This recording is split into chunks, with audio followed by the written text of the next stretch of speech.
Today we are going to talk about big data by Excel.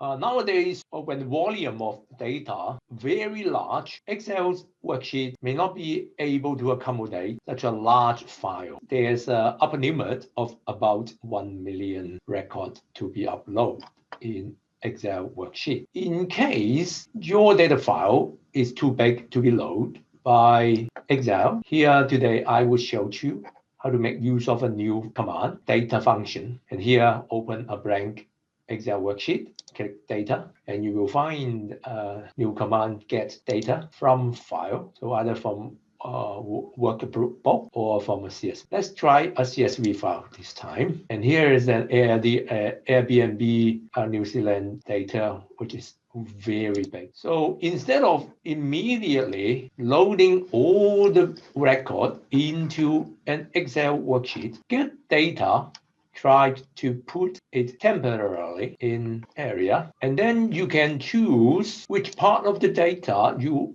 require to be loaded. Say, for example, if we would like to transform data, and here click date, and we just want to limit to August 2020 data instead of loading all the data. Then by means of this filter, click OK, close and load. And here it shows that how many number of rows are being loaded. And therefore, they can be loaded completely.